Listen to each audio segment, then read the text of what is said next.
کہتے ہیں بابا تو لوگ خوش ہوتے ہیں. یہ بابا کہہ رہا ہے. ہمارے بچوں کی جو مائیں ہیں وہ کہتی ہے بیٹا نعرہ لگاؤ. جب وہ کہتا ہے نعرہ حیدری اور آگے کہتا ہے شاعری, وہ خوش ہو کر پورے خاندان کو بتاتی ہے کہ آج میرے بیٹے نے میری شرافت کی گواہی دی ہے.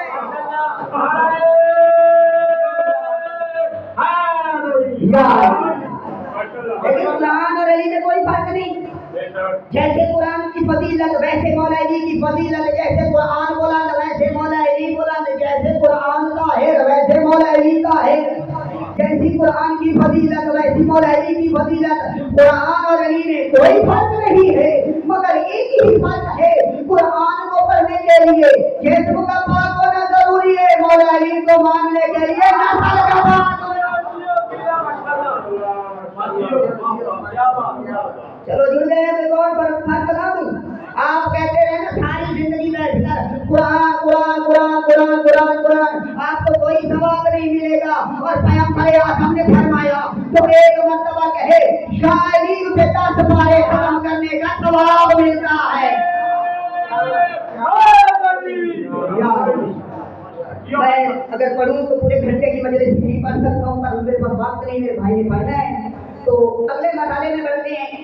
میں نے اگلی بات کیا کہی ہے, ماں باپ کی خدمت کیا کریں.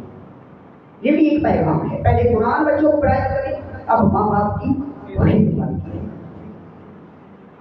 معصوم علیہ السلام نے فرمایا اگر کوئی بچہ قرآن پڑھ رہا ہو, ماں فارغ بیٹھی ہو, ماں کی فضیلت بتا رہا ہوں, قرآن پڑھ رہا ہو, ماں فارغ بیٹھی ہو اور ماں کہہ دے بیٹا مجھے 2 گھونٹ پانی کے دے دو, اور وہ بچہ قرآن پڑھتا رہے, ماں کو پانی نہ دے, تو معصوم علیہ السلام فرماتے ہیں وہی قرآن اس پر لعنت کر کے کہتا ہے وہ مجھے پڑھنے والے تجھ پر لعنت ہو, مجھے پڑھ رہا ہے اور ماں کا کہنا نہیں مان رہا ہے.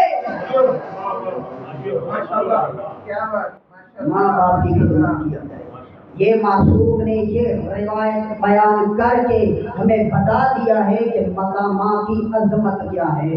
ہم نماز پڑھتے ہیں تو کس کے لیے جنت مل جائے, روزہ رکھتے ہیں تو کس کے لیے جنت مل جائے, حج کرتے ہیں تو کس کے لیے جنت مل جائے, زکات ادا کرتے ہیں تو کس کے لیے جنت مل جائے, خوف ادا کرتے ہیں تو کس کے لیے جنت مل جائے. جنت جنت جنت جنت جنت کی ہم نے رٹ لگائی ہے. اور اللہ فرما رہا ہے, اللہ کے نبی نے فرمایا جس کے لیے تو نمازیں پڑھتا ہے, روزے رکھتا ہے, حج کرتا ہے, زکات دیتا ہے, سارے کام جس جنت کے لیے کرتا ہے, اسی جنت کو اللہ نے ماں کے قدموں کے نیچے رکھا ہے.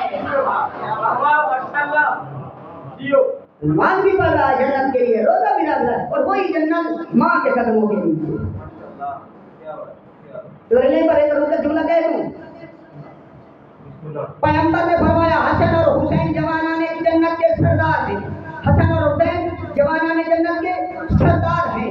اب آدم جنت میں آئے گا, نوح جنت میں آئے گا, عیسیٰ علیہ السلام جنت میں آئیں گے, موسیٰ علیہ السلام جنت میں آئے گا. یعنی جو بھی جنت میں آئے گا جوان ہو کر آئے گا, اور ان تمام کے سرداروں کا نام حسنین ہے.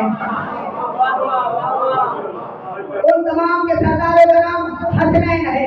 یاد رکھو زمانے والوں, جس کے قدموں کے نیچے جوانان جنت کے سرداروں کی بھی جنت ہو اسے سہارا کہتے ہیں.